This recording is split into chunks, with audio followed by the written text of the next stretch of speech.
What are you looking for in the resumes that you're looking at today?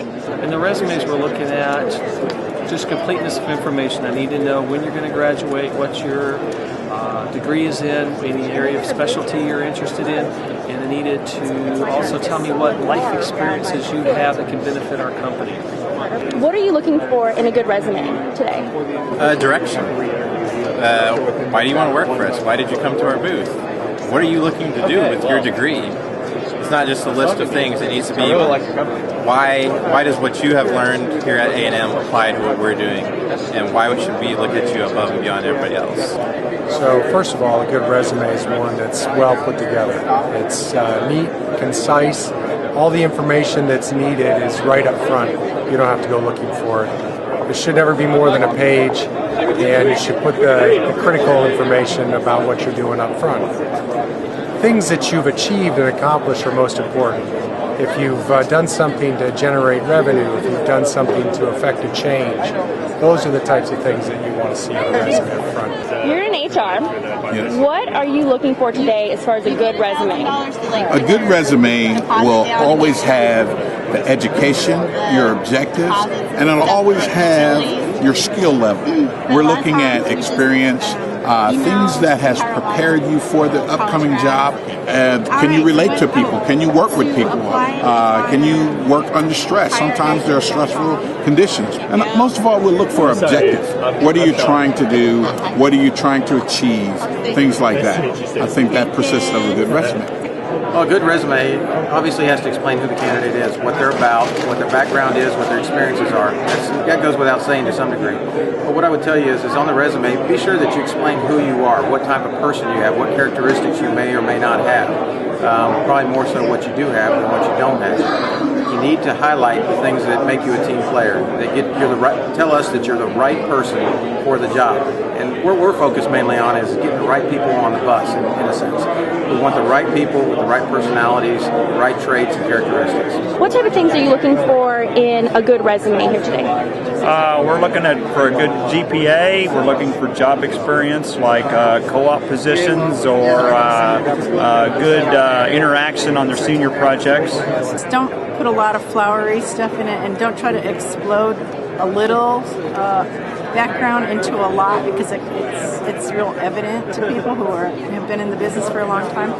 So just get to the point. Tell me what's your education, what experiences you've had. Briefly explain what you did in that job, and then highlight any specific skills. But don't.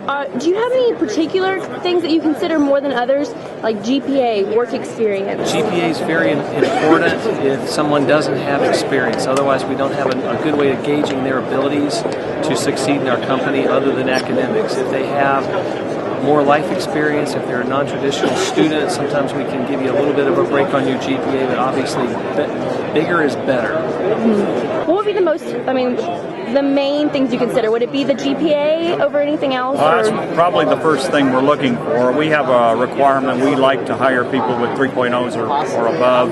So that's probably the first thing. Then we look at when they're graduating so that we know when they'll be available. And we start looking at the experience and talking about their senior projects or their co-op positions and what they did and how they interacted with people. What do you place the most, importance on when you're looking at the resume? We place the most importance on that GPA. Work experience is very important, but as a college student, we look at the classes you take. Pretty much at what level you're taking power. We'll just say power engineering, because I'm in the engineering field. Are you taking power classes? What type of classes are you taking, and your GPA in those classes? How important is GPA when you're looking at a resume? To me, not. The proof is in the interview. If a person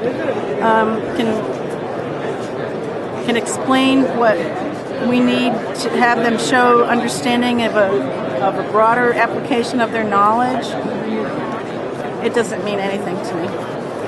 Now, if you have several resumes before you and everybody has interviewed really well, maybe you might look at the GPA, but that's just me. As far as getting in the door and getting to the interview, it doesn't really Because if you have the degree, it doesn't really matter what the GPA was. So what are some of the main things that you consider when you're looking at a resume? Like GPA, as extracurriculars, work experience? I look at work experience because to me, when I was in college, I worked a lot, so I had a lot of experience, and I kind of look for similar things. Usually the GPA can be, it's best not to hide your GPA because eventually it's going to come out. So you want to be upfront about it. If it's low, try to explain it. No, don't hide anything from us. And extracurricular activities, we like to see people who are active, outgoing, especially in engineering. I mean, most people consider engineers to be reclusive, so you can show that you can really integrate into a new environment and you're really people friendly. It's good. How important is extracurriculars? Is that important at all to you? Generally, I don't really look at the extracurriculars. That's more of a icebreaker or something like that. But I mean, I don't typically need to talk about the extracurriculars. What are the things you're majorly looking at? I'm looking for work experience. We're looking for outside activity type experiences, whether it be in work or nonprofit or volunteers. We're also looking for personal traits and characteristics, which are hard to draw out on a resume, but it's very important to a business. We do, as far as one of our qualification processes, what we actually do is we do assessments. So if you're going to come on board with Sherwin going forward, you would actually have to go through an assessment period, which means that you're going to take these personality tests, you're going to take, look at behavioral type skills. That's something that's become very important to us as a business. So bringing those out, highlighting those in some fashion as to how that is applied with some sort of volunteer organization that you've undertaken, or even in your work experiences, how to apply those, what those characteristics are. When you look at work experience, do you want to see a lot of work experience, or do you want to see details about what that person did? Work experience will be relevant to what you're interviewing for, and the work experience is most important around specific skill sets that people are looking for.